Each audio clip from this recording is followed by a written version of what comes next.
Nyamuk, pengacau kecil kurang ajar yang mendenging-denging dengan perut penuh darah. Pengecoh. Ini dia si perusak di acara piknik menyenangkan di taman, acara kemah bersama teman-teman, bahkan di tempat tinggal Anda. Satu-satunya hal yang paling menjengkelkan dari musim panas ya nyamuk ini. Kenapa binatang ini harus menggigit? Dan kenapa gatalnya bikin gila? Oke, saatnya kita cari tahu jawabannya. Alam memang aneh. Di Australia ada platypus, mamalia yang bertelur dan berparuh seperti bebek. Ada ubur-ubur yang berpotensi hidup selamanya. Ada begitu banyak makhluk eksotis dan sangat langka yang dapat dikatakan sebagai keanehan sejati atau bahkan keajaiban alam. Tapi nyamuk? Kan nyamuk sama sekali tidak begitu. Jumlahnya sangat banyak dan bisa datang bergerombol kemanapun Anda pergi. Ya, meski sulit diterima, nyamuk tetap termasuk keajaiban alam juga. Pertama, nyamuk adalah makhluk hidup purba yang diperkirakan telah berevolusi antara 50 sampai 100 juta tahun yang lalu. Itu berarti dinosaurus pun tak terlepas dari kehadiran makhluk yang menjengkelkan ini. Coba bayangkan seekor T-Rex sedang mengusir nyamuk. Dengan ekornya? Kasihan. Dan tentu saja nyamuk tersebar di mana-mana. Kemungkinan manusia pertama di planet ini digigit nyamuk lebih dari sekali dalam hidupnya. Nyamuk ternyata merupakan spesies yang sangat pandai menyesuaikan diri. Kecuali di Antartika, binatang ini hidup di semua benua dengan berbagai macam iklim, dari Afrika Sub-Sahara yang tropis sampai ke hutan-hutan dingin Siberia di Rusia. Ada sekitar 3.000 spesies nyamuk di seluruh dunia. Yang dibutuhkan nyamuk untuk bertahan hidup hanyalah sedikit air dan makanan hangat. Bukan loh, bukan masakan nenek Anda di rumah. Binatang ini hanya menginginkan apa yang mengalir dalam pembuluh darah Anda.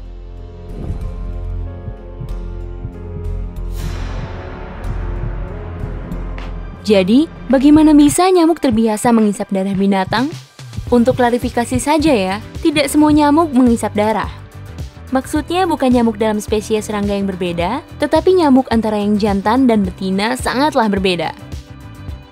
Hanya nyamuk betina yang mengisap darah, sedangkan pejantannya hanya makan nektar. Sepertinya semua pejantan di bumi ini secara alamiah adalah vegetarian. Perbedaan perilaku makan yang penting antara nyamuk jantan dan betina ini sangat langka. Berita baiknya adalah Anda dapat membedakan keduanya. Nyamuk jantan sedikit lebih kecil dari nyamuk betina. Dan kalau Anda lihat ada nyamuk dengan antena indah dan berbulu, jangan buru-buru menyemprotnya. Itu nyamuk jantan dan tidak akan menggigit Anda. Tahukah Anda, sayap nyamuk betina bergerak sangat cepat, sehingga bergetar pada frekuensi yang sangat tinggi, antara 300 sampai 500 kepakan per detik. Ini menghasilkan bunyi denging tinggi yang menjengkelkan dan bisa membuat Anda memeriksa seluruh rumah dengan sandal siap di tangan. Antena berbulu di kepala nyamuk jantan dirancang khusus untuk menemukan bunyi sehingga dapat menemukan pasangannya. Sedangkan antena nyamuk betina berbentuk halus.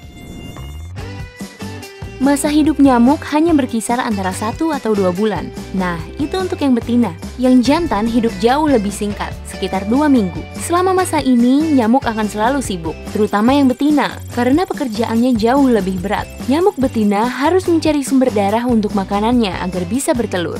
Tetapi, ini akan dibahas lebih lanjut nanti ya. Begitu telur sudah siap, tiba waktunya untuk mencari tempat nyaman dengan air menggenang untuk melepas telur-telur itu. Karena berpacu dengan waktu, nyamuk betina ini biasanya mencari sumber darah sejauh 1 sampai 2 mil dari tempat berkembang biaknya. Jadi, dilarang ada air menggenang di dekat rumah Anda kalau tidak ingin diserang nyamuk. Lalu, bagaimana dengan perangkap nyamuk di depan rumah Anda? Maaf saja ya, tidak banyak manfaatnya. Berlainan dengan yang diyakini secara umum, nyamuk tidak mencari mangsa dengan mengikuti cahaya. Sebenarnya, hanya sedikit spesies yang menyukai darah manusia. Kebanyakan nyamuk menyukai darah hewan mamalia. Sudah, jangan ambil sepatu atau koran untuk membunuhnya ya. Bahkan ada lebih banyak nyamuk yang suka menghisap darah burung atau reptil dan amfibi. Nah, kalau tidak memakai cahaya, bagaimana nyamuk menemukan Anda? Binatang punya berbagai cara, tetapi yang terbanyak adalah dengan menggunakan bau. Lebih jelasnya, dengan mengendus panas tubuh Anda dan gas yang hanya dihasilkan oleh setiap makhluk hidup secara terus-menerus, karbon dioksida atau CO2. Setiap kali menghembuskan napas, Anda akan menarik perhatian banyak hama terbang. Sedikit saja konsentrasi CO2 murni di udara dapat dikenali nyamuk dari jarak 75 kaki. Hei, tahan napas saja. Wah, tidak bisa. Pada jarak lebih dekat, nyamuk akan mendekati panas dan apapun yang bergerak. Binatang ini punya beberapa alat bantu. 1. Mata majemuk dengan ratusan lensa yang memberikan ruang pandang yang luas. Dan 2. Bulu halus di seluruh tubuhnya yang memandunya menuju gerakan binatang yang lebih besar. Saat Anda memotong rumput di luar rumah, tubuh akan menggerakkan udara di sekitar Anda, dan bulu halus di tubuh nyamuk dapat merasakan ini. Namun, misteri nyamuk yang sebenarnya ada pada kebiasaan makannya. Yang Anda rasakan sebagai sengatan pendek itu sebenarnya merupakan proses panjang yang jenius. Ketika menemukan mangsanya, nyamuk akan mendekat dengan hati-hati. Bunyi dengingnya sudah cukup menunjukkan keberadaannya, dan nyamuk pun tidak bisa berbuat banyak karena bunyi itu berasal dari kepakan sayapnya. Tugasnya bahkan lebih sulit lagi, karena nyamuk butuh waktu 3 menit untuk mengisi perutnya. 3 menit penuh ancaman akan dipukul oleh mangsanya. Tahukah Anda bahwa mengipaskan tangan ke arah nyamuk atau mengusirnya tidak ada gunanya?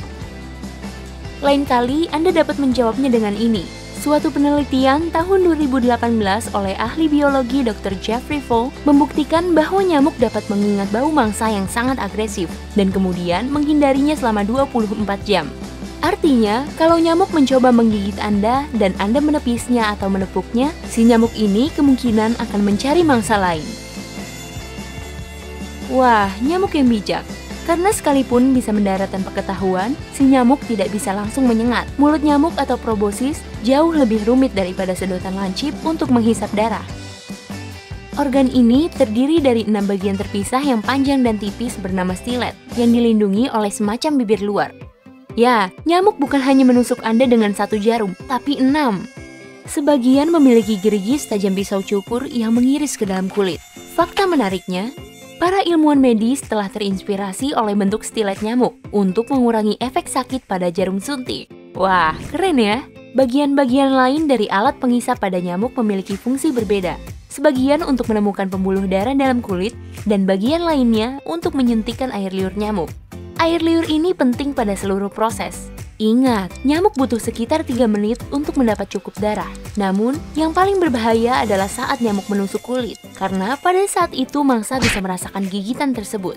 Maka, nyamuk segera menyuntikkan air liurnya setelah menggigit Anda. Air liur ini punya lebih dari 100 unsur berbeda. Yang terbanyak adalah bahan organik yang disebut enzim. Enzim ini punya satu fungsi, untuk mencegah darah membeku serta memperbaiki alirannya. Ada juga unsur lain yang bertugas seperti bios lokal. Sejak unsur tersebut ada di dalam kulit, mangsa tidak akan merasakan apapun, yaitu sampai nyamuk pergi dan bekas gigitan mulai terasa gatal. Alasan terjadinya reaksi itu sederhana. Kebanyakan orang alergi terhadap enzim-enzim nyamuk. Dan ya, kebanyakan. Karena ada orang-orang langka yang tidak akan merasa gatal sama sekali bila digigit nyamuk. Hah? Beruntung sekali! Tetapi, pertanyaan terpentingnya belum terjawab. Mengapa nyamuk butuh darah? Khususnya kalau nyamuk jantan bisa hidup dengan makan nektar saja. Seperti yang sudah disinggung tadi, nyamuk betina membutuhkan darah untuk membentuk telur. Lebih jelasnya, nyamuk betina membutuhkan banyak protein dan zat besi, dan kebetulan darah kaya akan keduanya.